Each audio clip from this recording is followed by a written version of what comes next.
Right now we're doing tuning cleans and safety checks for only $89.99. It's usually around $100 to do it, and we come out and do a 21-point checklist, and we clean your coil, and we do a safety check too, and it's yearly maintenance that you should be doing anyways, just like your vehicle.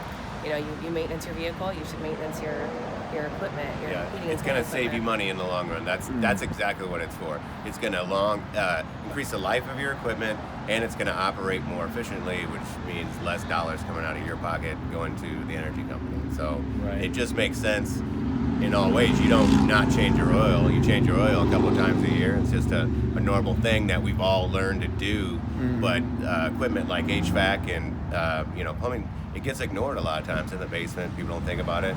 But the less you take care of it, the more money it costs you to operate. What do you think, like on average, people, like what does it normally cost people if they don't tune it up and maybe something happens? Like what typically happens? The cost of, like energy could be, as much as like 10%. Say you're spending 10% more than you would, each year on energy. Right. But the cost in what it could save you as having to replace your equipment 5-7 years too early, that's thousands of dollars. Longevity is everything. You're maintaining your equipment so it lasts longer, so you're not having to replace it sooner. It's just like, again, if you don't put oil in your engine's going to blow. Right. And you're going to have to replace your engine. Yeah. It's not quite to that extreme, but the little things count. And for $80 or $90 or even $100 or whatever any other company might be charging, it's still worth it. Let's say somebody else is charging $125. It's still worth it. You think about it. You spend, let's just say on the high end, you're spending $250 a year for your air conditioner and your furnace, but you're getting more life out of the equipment. So it just, like, why not? It's kind of a no-brainer. Like, if you gain 2 years, say you gain 2 years of life out of your equipment, it well overpaid that $250 you spent. It's expensive to replace your equipment, and it's unexpected. Most customers aren't like, I just am kind of thinking about upgrading my system just because.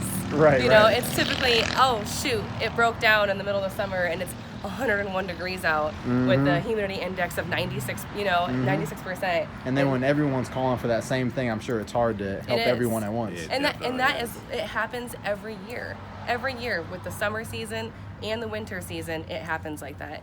This past winter, we had people that were waiting, not just our customers, but industry-wide. Folks were waiting weeks to get their furnaces replaced. So no heat for weeks because nobody could get to them any sooner. Wow. Even the bigger companies just... And if they would just maintenance it earlier. A lot of times that they just would have maintenance, changing the filters. That's a very... Yeah, there's simple things you can do just that I just don't think people are aware of it. Like I said before, like with changing your oil, that's such a thing that everybody knows, but we should know too, change your filter. Right. That should be... Clean your coils. Yeah. It sits outside. Your condensing unit sits outside. So that the dust and the pollen and when fall hits, all of that debris gets sucked into your coil out there. Wow. So, it needs to be hosed down. Clean it out.